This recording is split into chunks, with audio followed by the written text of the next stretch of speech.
প্রকৃতি সবসময় রহস্যে ভরা, কখনো পাহাড়ের গা বেয়ে গড়িয়ে পড়া জলের ধ্বনি, কখনো বা মরুভূমির নীরবতা, আবার কখনো একটি মাছের মতো সাধারণ কিছু যা আচমকা আকাশে উড়ে চোখে বিস্ময়ের ছোঁয়া লাগিয়ে দেয়।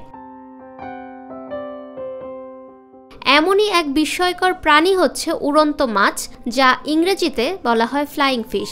সাধারণত আমরা মাছকে ভাবি পানির নিচের জীব হিসেবে, কিন্তু এই মাছ ব্যতিক্রম। এটি কেবল পানিতে সাঁতার কাটতেই জানে না, বরং শিকারী প্রাণীদের হাত থেকে বাঁচতে পানির উপরিভাগ থেকে লাফিয়ে উঠে বাতাসে উঠতে সক্ষম, আর সেই গতিও কম নয়, ঘন্টায় প্রায় 56 কিলোমিটার। উড়ন্ত মাছের শরীর গঠনে রয়েছে কিছু বিশেষ বৈশিষ্ট্য যা তাকে অন্য মাছদের থেকে আলাদা করে তোলে।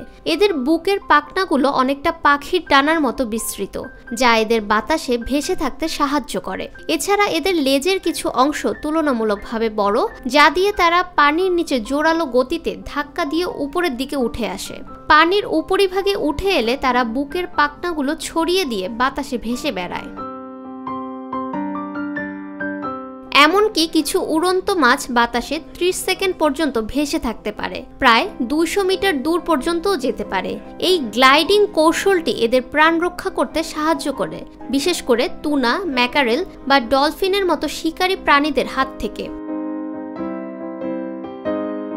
উড়ন্ত মাছ মূলত গ্রীষ্মপ্রধান ও উষ্ণ সমুদ্র অঞ্চলে বসবাস করে। বিশেষ করে আটলান্টিক মহাসাগর, প্রশান্ত মহাসাগর এবং ভারত মহাসাগরে এদের দেখা মেলে।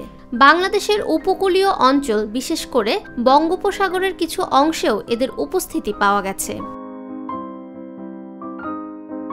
স্থানীয় জেলেরা মাঝে মধ্যেই জালে উড়ন্ত মাছ ধরার অভিজ্ঞতা পান, যদিও এই মাছ তাদের প্রধান লক্ষ্য নয়। অনেক সময় গভীর সমুদ্রের জেলেদের কাছে এই মাছ আকর্ষণের খোরাক হয়ে ওঠে, কারণ এদের আচরণ নিঃসন্দেহে মনোহারী। সম্প্রতি একদল সামুদ্রিক প্রাণীবিদ গবেষণার মাধ্যমে জানিয়েছেন যে উড়ন্ত মাছ ঘন্টায় 56 কিলোমিটার পর্যন্ত গতি অর্জন করতে সক্ষম। এ তথ্য সামনে আসতেই বিজ্ঞান মহলে ব্যাপক কৌতূহল সৃষ্টি হয়। এ গতি অনেক পাখি ওড়ার গতির কাছাকাছি, যা ভাবতেই অবাক লাগে, কারণ একটি মাছ পাখির মতো গতিতে আকাশে উঠছে। অনেক বিজ্ঞানী মনে করছেন উড়ন্ত মাছের এই গ্লাইডিং মেকানিজম ভবিষ্যতের প্রযুক্তিগত উদ্ভাবনে গুরুত্বপূর্ণ ভূমিকা রাখতে পারে। যেমন এয়ারক্রাফট ডিজাইনে এর স্ট্রাকচার অনুসরণ করে আরও উন্নত ও জ্বালানি সাশ্রয়ী মডেল তৈরি করা যেতে পারে। প্রযুক্তিগত দিক থেকে দেখা যায় উড়ন্ত মাছের গতি ও দূরত্ব আসলেই চমকপ্রদ। উড়ন্ত মাছ শুধু বৈজ্ঞানিক গবেষণার বিষয় নয়, এটি জনপ্রিয় কৌতূহলেরও বস্তু হয়ে উঠেছে। তবে উদ্বেগের বিষয়ও রয়েছে। জলবায়ু পরিবর্তন ও সমুদ্র দূষণের কারণে এদের আবাসস্থল সংকুচিত হচ্ছে। অনেক অঞ্চলে অতিরিক্ত মাছ ধরার কারণে তাই এদের সংরক্ষণে কার্যকর উদ্যোগ নেওয়া প্রয়োজন। ফাহমিদা বিনতে আনোয়ার, নিরপেক্ষ নিউজ ডেস্ক।